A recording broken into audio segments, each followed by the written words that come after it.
Hello दोस्तों, स्वागत है आपका रोमांच और साहस से भरी कहानियों के इस चैनल पर, जिस पर हम आप लोगों को जंगल और जंगली जानवरों के शिकार से संबंधित एक से बढ़कर एक सच्ची कहानियाँ सुनाते हैं। आप लोग इस चैनल पर आए हैं, इसका मतलब आप उन लोगों की श्रेणी में हैं जो दिखावे की दुनिया से बहुत दूर रहते हैं, जो अपने परिवार और मित्रों के लिए जीते हैं।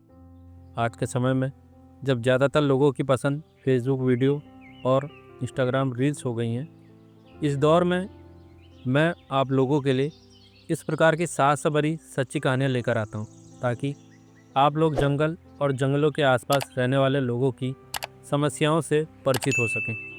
साथ ही आप लोगों को उन रियल लाइफ हीरोज़ के बारे में जानकारी मिल सके, जिन्होंने अपनी जान खतरे में डालकर बहुत से लोगों की जान बचाई है। आप लोगों के प्यार के कारण ही मुझे ऐसी कहानियों को आपके सामने लाने के लिए प्रेरणा मिलती रहती है। आप सभी लोगों का तहे दिल से धन्यवाद। चलिए दोस्तों, अब आज की वीडियो पर आगे बढ़ते हैं। दोस्तों, इस समय मैं आप लोगों को रुद्रप्रयाग के आदमखोर की कहानी सुना रहा हूँ। कहानी के 2 भाग मैंने पहले ही आप लोगों को सुना दिए हैं और आज मैं तीसरा और अंतिम भाग आप लोगों के लिए लेकर आया हूँ। कहानी के पिछले भागों में आप लोगों ने सुना था कि लखपत सिंह जिस आदमखोर लेपर्ड को यहाँ पर मारने के लिए आए थे, उन्हें वो आदमखोर लेपर्ड एक भी बार नहीं दिखा था, लेकिन उन्हें कोई दूसरा लेपर्ड बार बार दिख रहा है, जो सड़क किनारे एक ही जगह के आसपास बार बार आकर बैठता है।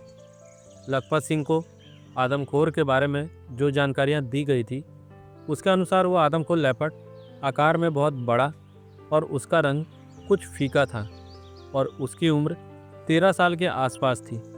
लेकिन ये लेपर्ड जो लखपत सिंह को बार बार दिख रहा है, उसका रंग काफ़ी चटक है, साथ ही उसका आकार छोटा और उसकी उम्र 7 या 8 साल ही है। यानी कि इस दूसरे लेपर्ड की हर एक चीज़ आदमखोर लेपर्ड जैसी नहीं है। फिर भी इस दूसरे लेपर्ड के व्यवहार को देखकर लखपत सिंह को ऐसा लग रहा है कि ये लेपर्ड भी आदमखोर हो सकता है। इसलिए उन्होंने तय किया कि वो सड़क किनारे जिस जगह पर ये लेपर्ड उन्हें बार बार दिख रहा है, वो वहाँ पर पत्थरों को जोड़कर एक हिडन प्लेस बनाएंगे, जिसके अंदर वो खुद बैठ सके और वो वहाँ सड़क के किनारे 2 बकरियों को बांधेंगे, ताकि वो लेपर्ड जो बार बार सड़क किनारे आकर बैठता है, वो उन बकरियों को मारने के लिए वहाँ आए। और उसके ऐसा करते ही पास बने पत्थरों के हिडन प्लेस में से लखपत सिंह उस लेपर्ड को अपनी राइफल से मार डाले। लखपत सिंह की योजना एकदम परफेक्ट थी। उनकी योजना के अनुसार सड़क के किनारे पत्थरों को एक दीवार की तरह जोड़कर एक हिडन प्लेस बना दिया गया, जिसके अंदर से लखपत सिंह बाहर की तरफ आसानी से देख सकते थे और वो अंदर से ही राइफल को बाहर निकालकर गोली भी चला सकते थे। हिडन प्लेस के बनने के बाद लखपत सिंह ने अपने आदमियों को वापस कैंप में भेज दिया और खुद लखपत सिंह रात के समय अकेले ही उस हिडन प्लेस में बैठ गए। आसपास से कई बार सड़क से छोटी बड़ी गाड़ियां गुजर रही थी। उसी में से कुछ गाड़ी वाले बकरियों को वहां बंधा देखकर अपनी गाड़ी को रोक लेते। तब ऐसे में लखपत सिंह को अपने हिडन प्लेस में से सर बाहर निकालकर गाड़ी वालों को इशारा करना पड़ता कि वो आगे बढ़ें। इस तरह से हिडन प्लेस में लखपत सिंह को छुपे देख गाड़ी वाले भी समझ जाते कि लखपत सिंह यहाँ पर आदमखोर लेपर्ड को मारने के लिए बैठे हुए हैं। लखपत सिंह पूरी रात जागे रहे, लेकिन उन्होंने जिन 2 बकरियों को वहाँ पर बांधा था, वो बकरियाँ ठंड से बचने के लिए सिकुड़कर ज़मीन पर पूरी रात सोती रहीं। पूरी रात पहरा देने के बाद भी उस रात वो लेपर्ड वहाँ पर नहीं आया। लखपत सिंह ने सोचा कि चलो, आज रात वो लेपर्ड यहाँ पर नहीं आया, लेकिन हो सकता है कि वो अगली रात वहाँ पर ज़रूर आए। लखपत सिंह अगली रात भी उसी जगह पर बैठे रहे, लेकिन उस रात भी लेपर्ड वहाँ पर नहीं पहुँचा। इस तरह लखपत सिंह का 2 पूरी रात जागे रहना व्यर्थ हो गया था। लेपर्ड दोनों रात यहाँ नहीं आया था। इसका मतलब लेपर्ड ने वो जगह छोड़ दी थी। लखपत सिंह के साथी वीरेंद्र को तो आप लोग जान ही रहे हैं, जिसे दुर्भाग्यवश गोली लग गई थी। अब उसकी तबीयत में बहुत सुधार हो गया था और लखपत सिंह को उसे वापस अपने घर गैरसैंण छोड़ने जाना था। नवंबर महीने की 28 तारीख को लखपत सिंह की पोती का जन्मदिन भी था। इसलिए लखपत सिंह ने सोचा कि वो घर जाकर अपने परिवार के साथ अपनी पोती का जन्मदिन भी मना लेंगे और वीरेंद्र को भी वहाँ पर छोड़ आएंगे। इसलिए लखपत सिंह वीरेंद्र को लेकर वापस घर आ गए। 28 की रात को अपनी पोती का जन्मदिन मनाने के बाद लखपत सिंह अगली सुबह तुरंत सौराखाल के लिए वापस निकल गए। वापस पहुंचकर उन्होंने फिर से एक बार लेपर्ड को खोजने के लिए जोरदार पेट्रोलिंग करना शुरू कर दिया। उन लोगों ने फॉरेस्ट विभाग द्वारा उपलब्ध कराए गए ड्रोन से लेपर्ड को खोजने की काफ़ी कोशिश की, लेकिन लेपर्ड जैसे एकदम गायब हो गया था। कुछ दिन बाद एक शाम जब लखपत सिंह गाड़ी में बैठकर मुख्य सड़क से होते हुए पेट्रोलिंग कर रहे थे, तब उन्हें रात में 9:30 बजे के करीब एक लेपर्ड सड़क पार करते हुए दिखा। लेकिन जब तक कि वो लेपर्ड के पास तक पहुंच पाते और उस पर गोली चला पाते, लेपर्ड सड़क पार करके नीचे ढलान में चला गया था। लखपत सिंह ने गाड़ी से नीचे उतरकर नीचे ढलान में सर्च लाइट से लेपर्ड को खोजने का प्रयास किया, लेकिन लेपर्ड उन्हें नहीं मिला। उस रात लखपत सिंह कई बार उसी जगह से गुजरे, लेकिन उसके बाद वो लेपर्ड उन्हें फिर नहीं दिखा। उस पूरी रात लखपत सिंह अपने साथियों के साथ लेपर्ड को ढूंढने के लिए पेट्रोलिंग करते रहे, लेकिन उन्हें लेपर्ड नहीं मिला। 5 बजे के करीब वो अपने कमरे पर वापस आ गए। पूरी रात लखपत सिंह अपने साथियों के साथ जागे थे, इसलिए कमरे पर पहुंचते ही वो लोग सोने के लिए बिस्तर पर चले गए। सुबह में 10 बजे के करीब एक आदमी लखपत सिंह के पास पहुंचा और उसने लखपत सिंह को जगाते हुए कहा कि यहाँ से लगभग 20 किलोमीटर दूर फगरासू नाम की जगह पर लेपर्ड ने एक महिला को मार डाला है। लखपत सिंह जिस लेपर्ड को यहाँ ढूंढ रहे थे, वो लेपर्ड यहाँ से 20 किलोमीटर दूर चला गया था। लखपत सिंह तुरंत फगरासू के लिए अपने साथियों को लेकर निकल पड़े। जब तक लखपत सिंह उस जगह तक पहुँच पाते, तब तक वहाँ फॉरेस्ट डिपार्टमेंट और पुलिस प्रशासन पहुँच चुका था। उस महिला की बॉडी गांव से लगभग 3-4 किलोमीटर दूर जंगल में पड़ी हुई थी। ये महिला अपने घर से अपने कुछ साथियों के साथ घास लेने के लिए गई हुई थी। तभी लेपर्ड ने इस महिला को मार डाला था। एक आदमी लखपत सिंह को रास्ता दिखाने के लिए गांव से लखपत सिंह के साथ चल पड़ा। उन लोगों के साथ जॉय हुकील भी थे। जॉय हुकील वही दूसरे शिकारी जो यहाँ पर उसी लेपर्ड को मारने के लिए आए थे। ये लोग झाड़ियों और बड़ी बड़ी घासों के बीच में से होते हुए आगे बढ़ रहे थे। तभी एक जगह ऐसी आई जहाँ पर मात्र 1 फुट चौड़ा रास्ता था। ये रास्ता इतना पतला था कि अगर वहाँ से किसी भी आदमी का पैर फिसलता तब वो नीचे 150 फीट गहरी खाई में जा गिरता और नीचे बड़े बड़े पत्थर थे जिन पर गिरकर उसकी मौत निश्चित थी। इसलिए लखपत सिंह ने बहुत सावधानी से वो रास्ता पार किया। लखपत सिंह जब उस औरत की बॉडी तक पहुँचे, तब वहाँ पर 7-8 आदमी पहले से ही मौजूद थे। उनमें कुछ पुलिस वाले और फॉरेस्ट वाले भी थे। लेपर्ड ने उस महिला की बॉडी को एक झाड़ी के अंदर छुपा दिया था।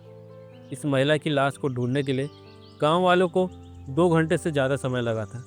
ये जगह ऐसी थी जहाँ पर एक तरफ गहरी खाई थी और नीचे नदी का पानी बह रहा था और दूसरी तरफ खड़ी चट्टान थी जिस पर कोई भी जानवर चढ़ उतर नहीं सकता था। बाकी एक तरफ से दूसरी तरफ जाने के लिए बहुत पतली जगह बच रही थी। लखपत सिंह ने उस महिला की बॉडी को झाड़ी में से बाहर निकलवाया। फिर उसके बाद उन्होंने उस महिला की बॉडी को एक पेड़ से बंधवा दिया ताकि जब वो लेपर्ड यहाँ पर वापस आए तब वो महिला की लाश को अपने साथ ना ले जा पाए। उसे मजबूरन वहीं पर बैठकर उस महिला की लाश को खाना पड़े। लेकिन यहाँ पर एक दुविधा ये भी थी कि यहाँ पर मचान बनाने लायक कोई पेड़ नहीं था। लखपत सिंह ने महिला की लाश के बगल में खड़ी चट्टान पर लगभग 10 गज की ऊंचाई पर मोटी मोटी लकड़ियों की मदद से एक छुपने लायक जगह बनवा दी और उस जगह को चारों तरफ से ताज़ा झाड़ियों से ढकवा दिया। देखने में यह हिडन प्लेस एकदम नेचुरल लग रहा था। लखपत सिंह के साथ जॉय हुकील भी यहाँ पर आए थे, इसलिए रात में लखपत सिंह ने जॉय हुकील और फगरासू गांव के ही एक आदमी को अपने साथ उस हिडन प्लेस में बैठने के लिए तैयार कर लिया और बाकी के लोगों को वापस गांव में भेज दिया।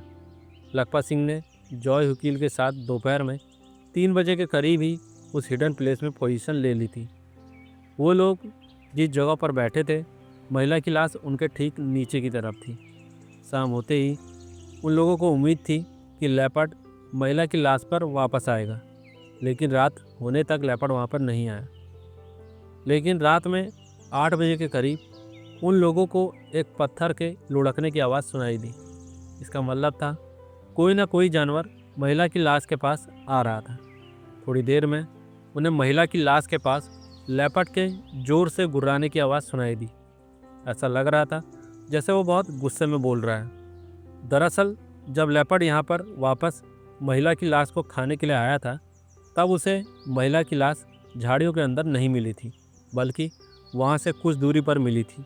इसलिए वो समझ गया था कि इंसानों ने उसके भोजन के साथ छेड़छाड़ की है। इसलिए वो इंसानों पर अपनी नाराज़गी जता रहा था, लेकिन वो नहीं जानता था कि यहाँ पर अभी भी इंसान बैठे हुए हैं। लखपत सिंह ने जॉय वकील से वहाँ बैठने से पहले ही कह दिया था कि हम दोनों में से सिर्फ एक आदमी को राइफ़ल पकड़नी होगी और दूसरे को टॉर्च, क्योंकि वहाँ पर सिर्फ एक ही आदमी के ठीक तरह से लेपर्ड पर राइफ़ल से निशाना लगाने लायक जगह थी। तो इसलिए लखपत सिंह ने गोली चलाने का ये अवसर जॉय वकील को देना ही उचित समझा। इतने पास से लेपर्ड पर गोली चलाने के लिए इन लोगों ने अपने साथ ग्राफ बनने वाली राइफ़ल ली थी, जिसके कार्टेज में 6 ग्राफ भरे होते हैं। लखपत सिंह की योजना थी कि इतने पास से फायर किए गए 6 ग्राफों में से कोई ना कोई ग्राफ तो उस लेपर्ड को ज़रूर लगेगा, और इतने पास से चलाई गई गोली से लेपर्ड को जानलेवा घाव हो सकता है। योजना के अनुसार लखपत सिंह ने टॉर्च को महिला की लाश की तरफ किया। अभी तक उन्होंने टॉर्च को जलाया नहीं था। उन्होंने अपनी कोहनी से जॉय वकील को इशारा किया कि वो अपनी राइफ़ल को लेपर्ड की तरफ पॉइंट करें। जैसे ही जॉय वकील ने अपनी राइफ़ल को लेपर्ड की तरफ पॉइंट किया, लखपत सिंह ने तुरंत ही टॉर्च को जला दिया। तभी उन्हें लेपर्ड की पीठ दिखाई दी और जॉय वकील ने लेपर्ड की पीठ पर ही फायर कर दिया। गोली की आवाज़ सुनते ही लेपर्ड वहाँ से फुर्ती से भाग गया। जॉय वकील द्वारा चलाए गए कार्टेज में से कोई भी छर्रा उस लेपर्ड को लगा या नहीं, इसका पता उन लोगों को तत्काल नहीं चल पाया, लेकिन लेपर्ड वहाँ से दूर जा चुका था। लेकिन जब वो यहाँ से दूर गुर्राते हुए भागते हुए जा रहा था, तब उसकी आवाज़ से ऐसा लग रहा था कि उसे गोली लगी है। लेपर्ड को अब लखपत सिंह और उनके साथियों के पोजीशन का पता चल गया था। इसलिए अब अगर वो लेपर्ड वापस आता भी है तो वो इन लोगों पर हमला ज़रूर करेगा। इसलिए इससे पहले कि वो लेपर्ड अंधेरे का फ़ायदा उठाकर इन लोगों को घायल करे, इन लोगों को वहाँ से जल्द निकलना था। ये लोग तेज़ी से जिस चट्टान पर बैठे हुए थे उससे नीचे उतरे और इन्होंने महिला की लाश के पास खड़े होकर पास के गांव वालों को फ़ोन मिलाया। लेकिन जिस आदमी से इन लोगों ने बात की, उसकी आवाज़ सुनकर ऐसा लग रहा था कि वो आदमी शराब पिए हुआ था। इसलिए उस आदमी ने ज़्यादा देर तक बात नहीं की और उसने कहा कि वो थोड़ी देर में सब लोगों को इकट्ठा करके वहाँ आ रहा है, ताकि महिला की लाश को अंतिम संस्कार के लिए गांव में लाया जा सके। अगर ये लोग उस महिला की लाश को वहीं पर छोड़कर चले आते तो हो सकता था कि लेपर्ड वापस लौटकर महिला की लाश को पूरी तरह से खा लेता। उसके बाद महिला का अंतिम संस्कार नहीं हो पाता, और हिंदू धर्म के अनुसार जिस व्यक्ति का अंतिम संस्कार नहीं होता उसकी आत्मा को मुक्ति नहीं मिलती है और उसकी आत्मा इसी दुनिया में भटकती रहती है। इसलिए महिला का अंतिम संस्कार करवाना भी बहुत ज़रूरी था। यही वजह थी कि लखपत सिंह अपने साथियों के साथ उस महिला की लाश के पास ही रुके रहे। उस जगह से गांव ज़्यादा दूर नहीं था, लेकिन इन्हें वहां पर खड़े खड़े आधे घंटे से ज़्यादा समय बीत गया। उन्हें गांव के तरफ से अपनी तरफ कोई भी टॉर्च की रोशनी आते हुए नहीं दिख रही थी। इसका मतलब अभी भी गांव वाले यहाँ के लिए नहीं निकले थे। इन लोगों ने फिर से गांव के उसी आदमी को फ़ोन मिलाया जिससे उन्होंने थोड़ी देर पहले बात की थी, लेकिन फिर से उस आदमी ने थोड़ी देर में आने की बात कहकर फ़ोन काट दिया। ये लोग बार बार उसे फ़ोन मिलाते रहे और वो बार बार यही बात बोलकर फ़ोन काट देता। कुछ समय बीतने के बाद उस आदमी ने फ़ोन उठाना भी बंद कर दिया। इन लोगों को समझ में नहीं आ रहा था कि वो क्या करें, यहीं पर रुके रहें या महिला की लाश को छोड़कर वापस गांव में चले जाएं। इसी सब में इंतज़ार करते करते लखपत सिंह और उनके साथियों को उसी जगह पर खड़े खड़े 2.5 घंटे बीत गए। तब जाकर उन्हें गांव की तरफ से टॉर्च की कुछ रोशनियां अपनी तरफ आते हुए दिखाई दी। उसी रात महिला की लाश को वापस गांव में लाया गया। इन लोगों में वो पियक्कड़ आदमी नहीं था। लखपत सिंह और उनके साथियों के रुकने के लिए गांव से नीचे ढलान में स्थित एक घर में कमरा खाली करवा दिया गया था। लखपत सिंह अपने साथियों के साथ उसी कमरे में पूरी रात रुके रहे। पूरी रात लखपत सिंह और जॉय वकील के दिमाग में यही बात चल रही थी कि उनके द्वारा चलाई गई गोली ने लेपर्ड को घायल किया है या नहीं। अगर ये गोली लेपर्ड के शरीर में एकदम सटीक जगह लगी है तब तो वो लेपर्ड रात भर में मर जाएगा। लेकिन अगर उस गोली ने लेपर्ड को मामूली घाव दिया है तब ये लेपर्ड पहले से ज़्यादा चौकन्ना हो जाएगा और हो सकता है कि ये लेपर्ड इस घटना के बाद अपने मारे गए शिकार पर कभी भी वापस ना लौटे। ऐसे में लेपर्ड को आगे चलकर मारना और कठिन काम हो जाएगा। इसलिए लेपर्ड का उसी रात मारा जाना बहुत ज़रूरी था। अगली सुबह लखपत सिंह अपने साथी जॉय वकील को साथ लेकर उसी जगह के लिए निकल पड़े जहां पर इन्होंने लेपर्ड पर गोली चलाई थी। वहां पहुंचकर इन लोगों ने देखा कि लेपर्ड जिस दिशा में भागते हुए गया था उस जगह पर थोड़ी थोड़ी दूर पर खून गिरते गया था। ये खून लेपर्ड का था। ये देखकर लखपत सिंह और जॉय वकील को बहुत खुशी हुई। लेपर्ड पर सही जगह पर निशाना साधा गया था। खून के निशान देखने से ऐसा लग रहा था कि लेपर्ड को बहुत गंभीर घाव हुआ था। इतना ज़्यादा खून बहने की वजह से हो सकता है कि वो लेपर्ड रात में ही मर गया होगा। इन लोगों ने कुछ दूरी तक उन खून के निशानों का पीछा करना शुरू कर दिया, लेकिन लेपर्ड जिस तरफ भागते हुए गया था वो जगह एकदम ढलान वाली थी और उस पर बहुत बड़ी बड़ी घास ज़मीन पर फैली हुई थी। इन घासों के पीछे लेपर्ड आसानी से छुप सकता था। इसलिए ये लोग बहुत डर डर के एक एक घास को हटाते हुए आगे बढ़ रहे थे। लेकिन आगे बढ़ते हर एक कदम के साथ इन्हें ऐसा लगता कि लेपर्ड उन पर कूदने वाला है। ये दोनों ही अनुभवी शिकारी थे और ये जानते थे कि घायल लेपर्ड बिना डरे शिकारी पर हमला करते हैं और इनका आकार बाघ जितना बड़ा नहीं होता जिस पर आसानी से निशाना लगाकर गोली मारी जा सके। आकार में बाघ की तुलना में छोटा होने के कारण इतने पास से वो भी एक आध सेकंड में लेपर्ड को गोली लगने के चांसेस बहुत कम हो जाते हैं। फिर भी ये दोनों शिकारी बहुत हिम्मत करके बहुत दूर तक आगे आ गए। एक जगह पर जब ये लोग अपने सामने की तरफ देखते हुए बहुत सावधानी से आगे कदम बढ़ा रहे थे तभी इन्हें अपने पीछे की तरफ से एक आवाज़ सुनाई दी। ये आवाज़ कुछ ऐसी थी जैसे कोई चीज़ ज़मीन पर चल रही है। इन लोगों ने झट से पीछे मुड़कर देखा तो वहाँ पर घास हिल रही थी, लेकिन वहाँ पर लेपर्ड नहीं दिख रहा था। ये लोग एकदम डर गए। इन लोगों के अंदर अब आगे बढ़ने की हिम्मत नहीं हो रही थी। कैसे भी ये लोग आगे बढ़कर उस जगह पर पहुँचे जहाँ पर कुछ देर पहले इन्हें झाड़ी हिलते हुए दिखी थी। वहाँ पर ना तो कोई लेपर्ड था ना ही उसके पैरों के निशान। इस छोटी सी घटना ने इन दोनों शिकारियों को बहुत डरा दिया। इन लोगों ने तय किया कि ये अभी वापस लौट जाएंगे। ये लोग तेज़ी से लगभग भागते हुए वापस गांव में लौट आए। अगले 2 दिनों तक इन्होंने फिर से जंगल में लेपर्ड को ढूंढने का बहुत प्रयास किया, लेकिन ऐसा लग रहा था कि ये लेपर्ड या तो किसी घनी झाड़ी में जाकर मर गया है या फिर वो इस जगह को छोड़कर कहीं दूर चला गया है। तीसरे दिन लखपत सिंह वापस अपने घर गैरसैंण लौट आए और जॉय वकील भी वापस पौड़ी लौट गया। उसके बाद वहाँ पर फिर से किसी भी इंसान के लेपर्ड द्वारा मारे जाने की खबर नहीं सुनाई दी। इसलिए ये लोग भी निश्चिंत हो गए कि आदमखोर लेपर्ड मारा गया है। धीरे धीरे वहाँ के लोगों का जीवन सामान्य हो गया। अभी इस घटना को बीते जब 1 महीना हुआ तभी लखपत सिंह को फ़ोन पर यह खबर दी गई कि सौरा खाल के आसपास धारी मंदिर के पास फिर से किसी लेपर्ड ने एक महिला को मार डाला है। इतने दिनों बाद इस महिला को इस लेपर्ड ने मारा है या फिर ये कोई नया आदमखोर एक्टिव हो गया है, ये बता पाना लखपत सिंह के लिए भी बहुत कठिन था। फरवरी का महीना था, इसलिए लखपत सिंह के घर के आसपास बहुत ज़्यादा बर्फ़ गिरी हुई थी और सभी मुख्य रास्ते भारी बर्फबारी के कारण बंद हो गए थे।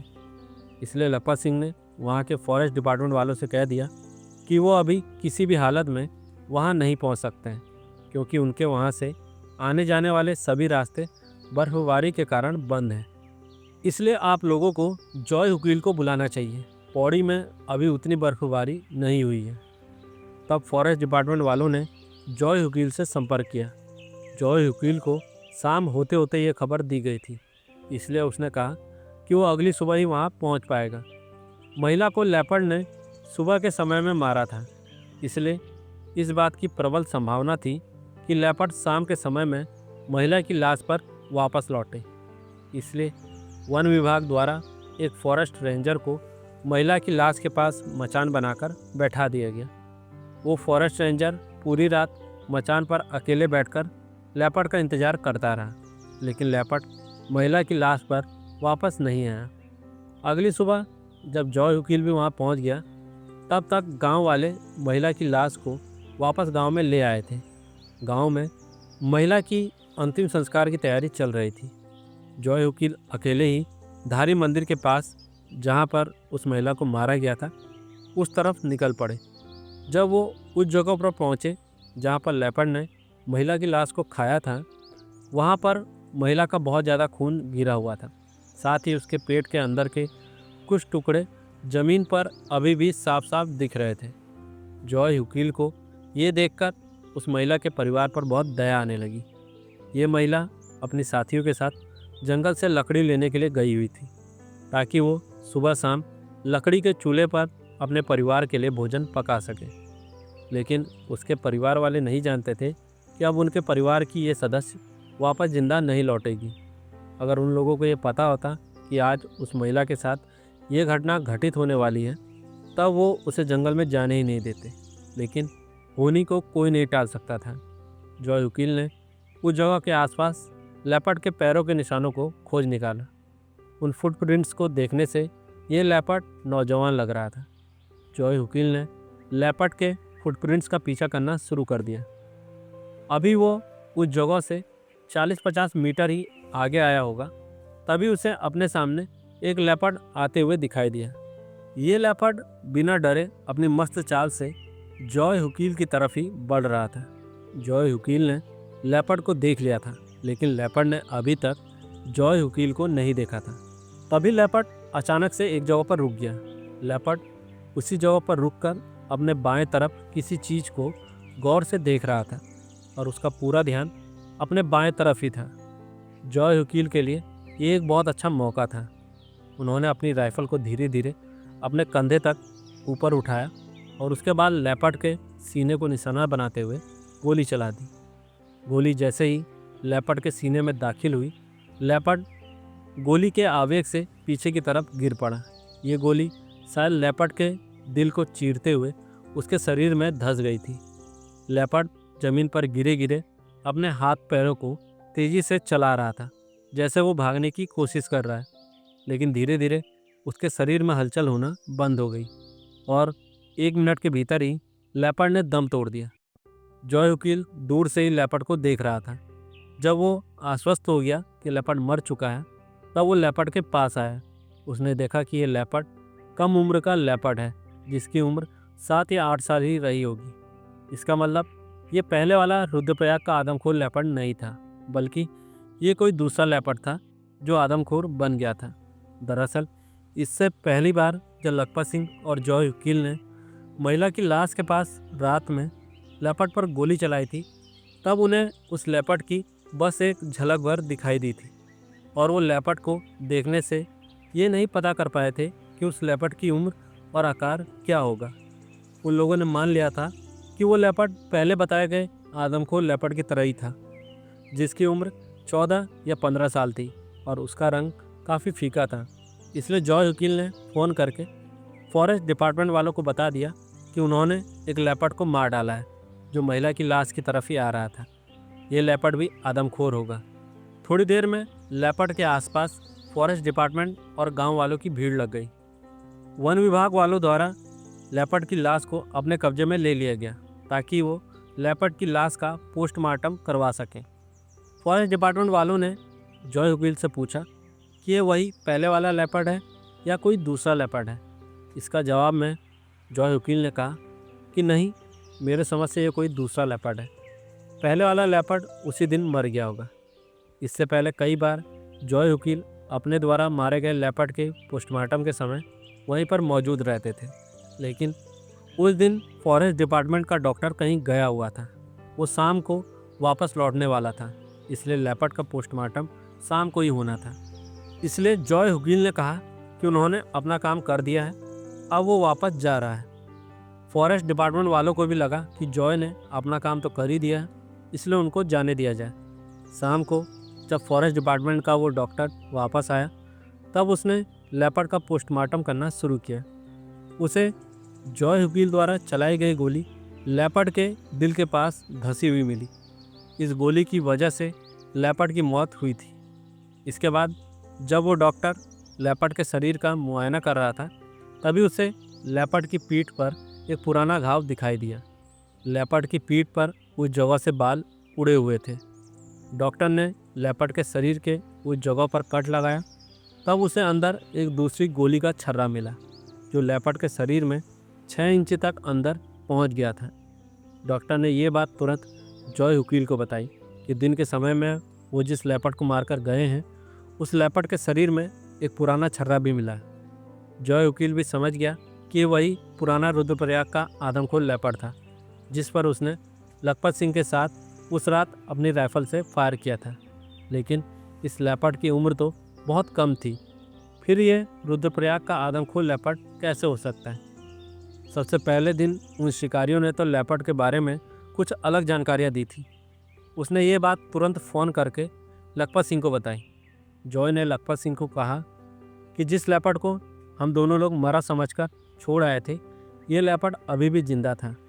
हमारे द्वारा चलाई गई पहली गोली ने लेपर्ड को बहुत गंभीर घाव दिया था, जिसके कारण ये लेपर्ड कई दिनों तक अपने घाव से परेशान रहा था। जैसे जैसे इसका घाव सही होना शुरू हुआ, तब इस लेपर्ड ने छोटे मोटे जानवरों को मारने की कोशिश की होगी, लेकिन जब वो इन जानवरों को मारने में भी सफल नहीं हो पाया, तब उसने फिर से एक महिला को मारकर अपनी भूख मिटाई थी। और सबसे बड़ी बात ये कि हम लोगों को सुबह से ही आदमखोर लेपर्ड के बारे में गलत जानकारियाँ दी गई थी। रुद्रप्रयाग का आदमखोर लेपर्ड मात्र 7 या 8 साल का था और उसका रंग एकदम चटक था। पहले वाले शिकारियों ने आदमखोर के बारे में सबको गलत जानकारियाँ दी थी, जिसके वजह से ये लेपर्ड कई बार लखपत सिंह के हाथों बच निकला था। कहानी के दूसरे भाग में ही एक जगह पर वो लेपर्ड घर के आंगन से दिख रहा था और लखपत सिंह उसके पास तक भी पहुंच गए थे, लेकिन फिर उन्हें लगा कि ये लेपर्ड आदमखोर नहीं है और उन्होंने इसे छोड़ दिया था। अगर लखपत सिंह को शुरुआत से ही पता रहता कि यही लेपर्ड आदमखोर है, तब वो उसे सड़क किनारे भी मार सकते थे, जब उन्हें ये सड़क किनारे पहली बार दिखा था। अगर शुरुआती समय में उन दोनों शिकारियों ने लेपर्ड के बारे में सही जानकारी दी होती, तब 2 लोगों की जान बच गई होती। खैर, जैसे तैसे रुद्रप्रयाग के आदमखोर का आतंक खत्म हो चुका था। कुछ दिनों बाद लखपत सिंह और जॉय हुकील दोनों ही वापस रुद्रप्रयाग आए, जहां पर वहां के प्रशासन और ग्रामीणों द्वारा इन दोनों शिकारियों को सम्मानित किया गया। इन लोगों के स्वागत में कई सारे स्कूली बच्चे पहले से ही वहां मौजूद थे। इन लोगों के इस साहस भरे कारनामे की चर्चा देश भर के समाचार पत्रों में भी की गई। ये लेपर्ड जंगल में जाने वाली महिलाओं और पुरुषों के लिए बहुत बड़ा खतरा बन गया था। वन विभाग वाले प्रत्येक गांव को सुरक्षा नहीं प्रदान कर सकते थे, इसलिए ऐसे आदमखोरों को मारना बहुत आवश्यक हो जाता है। बहुत से केसेस में ये देखने को मिलता है, कभी कभार लेपर्ड जब किसी जंगली जानवर का शिकार करते समय खुद घायल हो जाते हैं, तब वो कई दिनों तक किसी दूसरे जानवर का शिकार नहीं कर पाते हैं। ऐसे में वो भूख के कारण आसान शिकार को मारने की कोशिश करते हैं और इंसानों से आसान शिकार कोई नहीं होता है। हालांकि रुद्रप्रयाग के पहले आदमखोर ने, जिसे जिम कॉर्बेट ने मारा था, उसने 125 लोगों की जानें ले ली थी, लेकिन इस लेपर्ड को 4 मानव हत्याओं के बाद ही मार डाला गया था। इस लेपर्ड को इतनी जल्दी मारना इसलिए भी संभव हो पाया क्योंकि अभी यह लेपर्ड अपने आदमखोर जीवन के शुरुआती दौर में था। इसलिए इसका किलिंग एरिया बहुत सीमित था। जैसे जैसे ये लेपर्ड और अधिक इंसानों की जान लेता, तब ये लेपर्ड इंसानों के व्यवहार से और ज़्यादा परिचित हो जाता और इसका क्षेत्र भी बड़ा हो जाता। ऐसी स्थिति में इस लेपर्ड को मारने में बहुत कठिनाई होती। लखपत सिंह और जॉय हुकील के इस साहसपूर्ण अभियान की हम सभी लोग कॉर्बेट लॉर्ड परिवार की ओर से सराहना करते हैं। आप लोगों के इस साहस के कारण ही हमारे पहाड़ के भाई बंधु और उनके परिवार सुरक्षित हो गए। चलिए दोस्तों, इन्हीं शब्दों के साथ आज की वीडियो को यहीं पर ख़त्म करते हैं। उम्मीद करते हैं कि आप लोगों को आज की कहानी भी पसंद आई होगी। अगर आप लोगों को आज की कहानी पसंद आई है तो इस कहानी पर लाइक कमेंट करने के साथ साथ अपने दोस्तों के साथ शेयर भी कर दीजिए। मिलते हैं अगले हफ्ते एक नई रोमांचक कहानी के साथ। तब तक के लिए नमस्कार, शुभ रात्रि।